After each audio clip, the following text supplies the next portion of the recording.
Tools for process improvement. Now, process improvement is crucial for any organization striving to enhance its efficiency, reduce waste, and improve product or service quality. Various tools and methodologies have been developed to guide organizations through the process of identifying, analyzing, and improving their processes. Four of the most widely used tools for process improvement are the MAKE, PDCA, FMEA, and SPC. Each of these tools serves a unique purpose and offers distinct benefits, but they are often used in combination to achieve optimal results. Now, the first of this tool is the MAKE, D-M-A-I-C. The MAKE is a data-driven methodology used primarily in Six Sigma to improve existing processes. It is a structured approach that helps organizations identify the root causes of issues and implement sustainable improvements. The 5 phases of the MAKE are define, measure, analyze, improve, and control phases. Now, define phase. In this phase, the problem is clearly defined, including the scope of the project, the objectives, and the desired outcomes.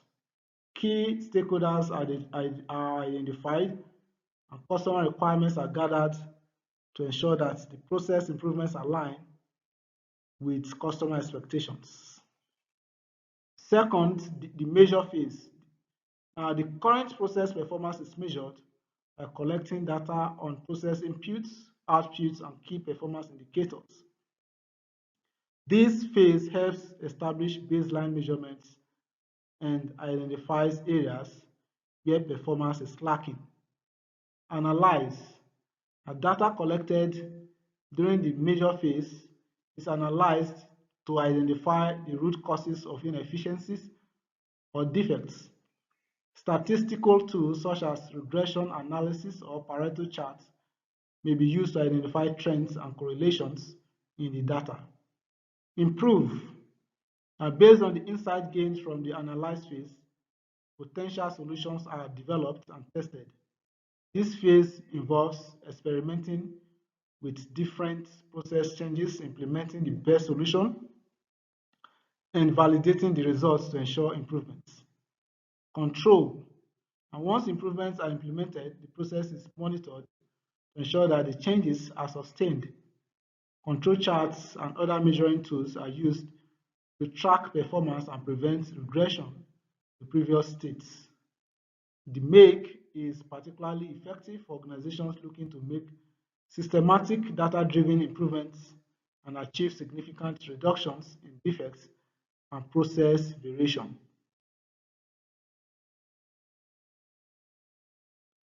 PDCA. PDCA, also known as the Deming Circle, is a simple yet powerful tool for continuous improvement.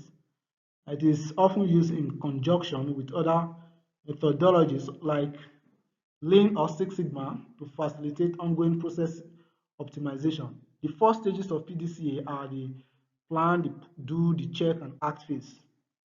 Now, the plan phase. In this phase, the problem is identified and a plan for improvement is developed.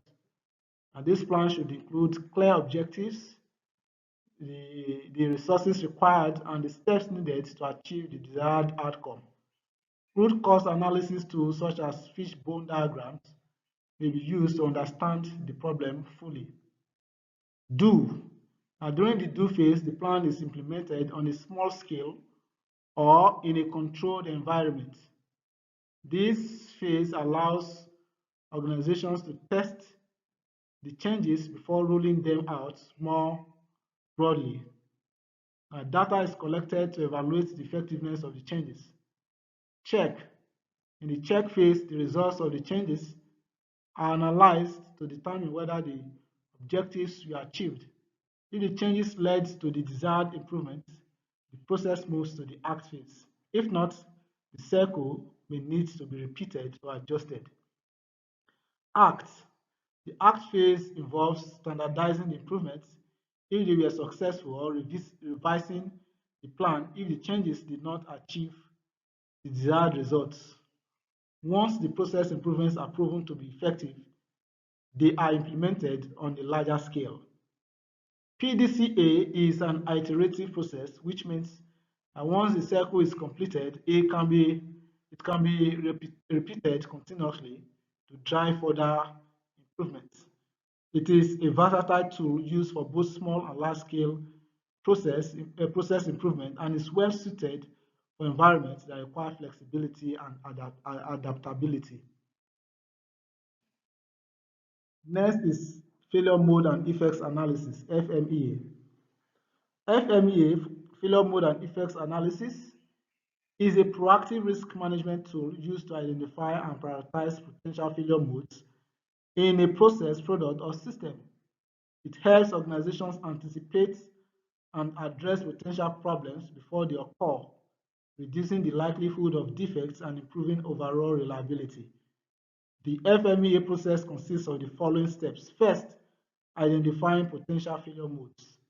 A failure mode is any way in which a process, product, or system could fail to meet its intended function.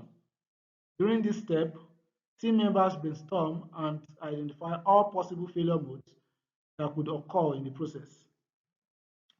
Second, determining the effects of each failure mode.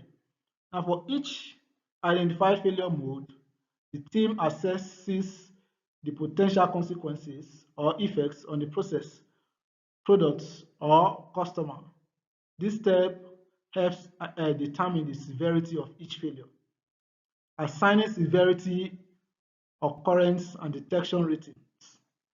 Each failure mode is rated based on its severity, how serious the effect is, occurrence, how likely the failure is to happen, and detection, how likely it is that the failure will be detected before it causes harm.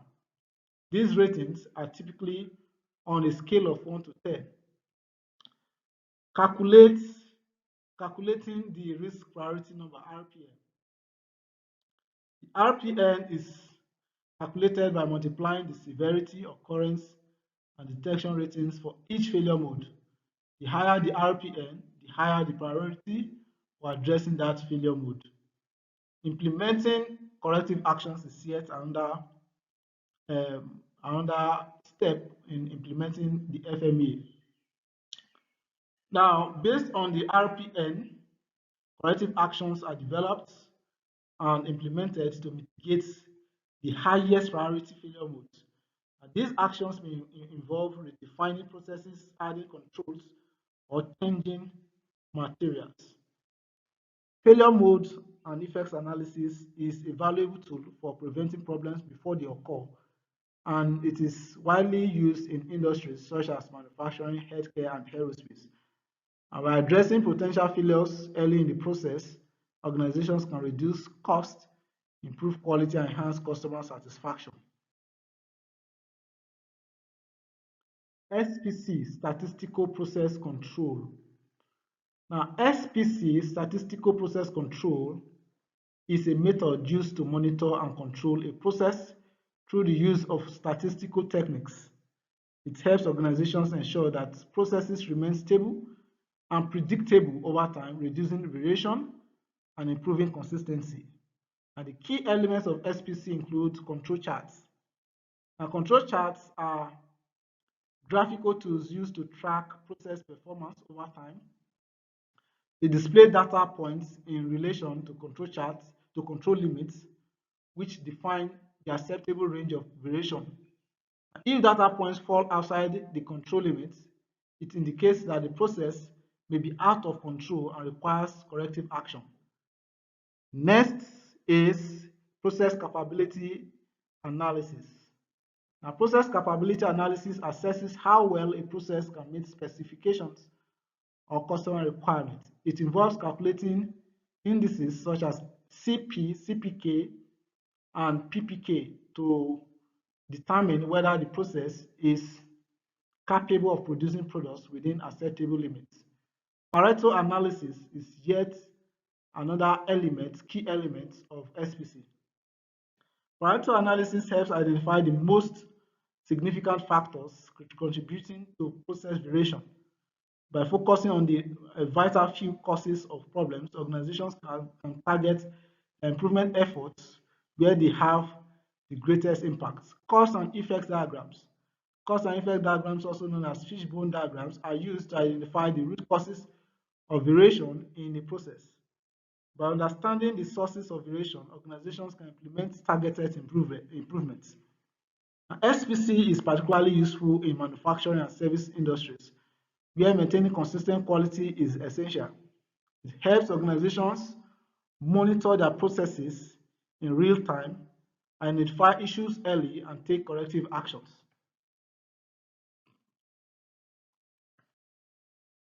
In conclusion, the MAKE, PDCA, FMEA, and SPC are 4 essential tools for process improvements that organizations can use to optimize their operations, reduce waste, and improve product or service quality. Each tool offers a unique approach, but when used together, they provide a comprehensive framework for continuous improvement.